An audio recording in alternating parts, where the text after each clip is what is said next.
اللهم صل على محمد وعلى آل محمد كما صليت على إبراهيم وعلى آل إبراهيم إنك حميد مجيد وبارك على محمد وعلى آل محمد كما باركت على إبراهيم وعلى آل إبراهيم إنك حميد مجيد. La prophétologie prédictionnelle ou prévisionnelle est la connaissance des prophètes et de leurs prophéties. Et ce sont des critères à étudier. Pour toute personne qui veut étudier la vie des prophètes, qui essaie de voir les pourtours de la prophétologie prédictionnelle et prévisionnelle, comme le dit Maître Méïté Mahmoud, il faut avoir une connaissance historique, parce que la prophétologie commence par la connaissance historique. Si on a le pourtour de l'historicité des prophètes, on pourra interagir sur plusieurs domaines. Donc la connaissance historique oblige.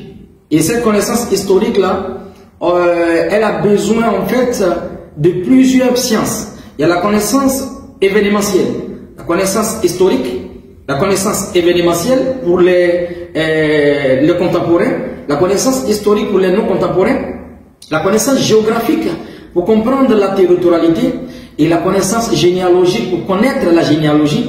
Et après, on va aborder la connaissance numérique, pour ne pas dire la connaissance graphologique, et puis après la connaissance géographique pour comprendre la territorialité. Et la connaissance stylistique aussi. La connaissance stylistique dans la prophétologie est très très importante. On va essayer d'étudier les allégories, les métaphores, les paroles paraboliques mais métaphoriques, pour ne pas dire la connaissance stylistique ou bien la métaphore intellectuelle. Donc, ce sont des points qui sont très très importants.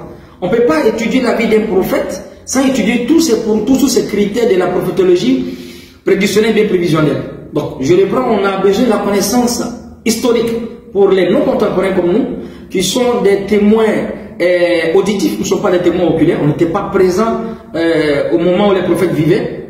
Allah dans le Coran, dans la sourate Hud, il dit وَقُلَّا نَقُصُّ عَلَيْكَ مِنْ أَنْبَاءِ الرُّسُلِ مَا نُثَبِّتُ بِهِ فُؤَادَكَ. Ô Mohammed, on te raconte, nous te narrons le récit des prophètes pour que ton cœur s'affermisse. Et il nous dit encore dans la sourate 12, la sourate Yusuf, نَحْنُ نَقُصُّ عَلَيْكَ أَحْسَنَ الْقَصَصِ. Donc on voit que dans ces deux versets que j'ai précités, Allah il raconte le récit des prophètes. Donc ça c'est la prophétologie. Le titre des prophètes en long et puis en large. Donc on a besoin d'une connaissance historique pour les non contemporains, la connaissance événementielle pour les contemporains et la connaissance géographique pour comprendre la territorialité. C'est-à-dire l'histoire des prophètes se passe dans quel endroit. C'est très important. Et la connaissance numérique, ce sont des points qui sont un peu le sens large du terme. Après la connaissance graphologique et la connaissance généalogique, pour terminer sur la connaissance stylistique, pour comprendre les métaphores, les allégories et la terminologie prophétique et la métaphore intellectuelle. Ce sont des points qui sont très importants. Donc ce que je vais aborder aujourd'hui, c'est la spéléologie. Et il ne faut pas oublier le concept définitionnel. C'est quoi la spéléologie? La spéléologie, c'est le fait de visiter, le fait de découvrir, le fait de séjourner dans une grotte. C'est-à-dire, si quelqu'un découvre une grotte, il séjourne dans une grotte, il découvre, ou bien il visite la grotte, ou bien une cavité souterraine, ou bien une caverne, ou bien une montagne, il est appelé un spéléologue. Donc ça peut être de façon osée.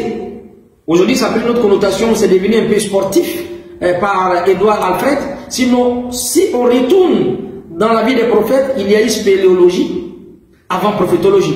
Je vais faire une similarité avec la cosmologie. Aujourd'hui, on parle de beaucoup de cosmologues. On parle de James, on parle de John Laplace, on parle de Edwin Hubble, on parle aussi de qui? Alexander Friedman, Georges Lebel. Tous ces grands cosmogonites, ou ces grands astrophysiciens, ils sont cités. Mais quand tu retournes dans l'histoire, dans la vie des prophètes, ils étaient des cosmologues. Pas parce qu'ils sont allés dans l'univers avec des enjeux, comme la NASA, non, mais c'est des gens qui avaient une connaissance cosmologique. Le prophète Noé, le démon dans le Coran. Quand le prophète Noé appelle son peuple, n'est-ce pas, à l'adoration, et il dit, regardez comment Allah a créé les 7 cieux superposés. Là, on rentre dans la cosmologie. On parle des 7 couches atmosphériques célestes, pour ne pas oublier les 7 couches terrestres. Et le prophète le corrobore aussi. Allah il dit dans le Coran que c'est lui qui a créé les 7 cieux et les 7 terres. Donc, même si ces prophètes-là, ils n'étaient pas dans notre temps, ils avaient une connaissance sur la cosmologie. Allah le confirme dans la sourate Baqarah et dans la sourate Imran. Inna fi khalqi samawati wal ard. Dans la création des cieux et de la terre. Waqtila fil layli wan nahar, dans l'association de la nuit et du jour, la ayatil ulil albab. Il y a les signes pour les doués d'intelligence. Qui sont ces intelligents-là? الذين يذكرون الله قياما وقعودا وعلى جنوبهم ويتفكرون في خلق السماوات والأرض. Ceux qui méditent sur la création des cieux et de la terre, ils évoquent Allah, ils méditent étant debout, assis et puis couché. ويتفكرون في خلق السماوات والأرض. Et après il tire une conclusion en disant ربنا ما خلقت هذا باطلا.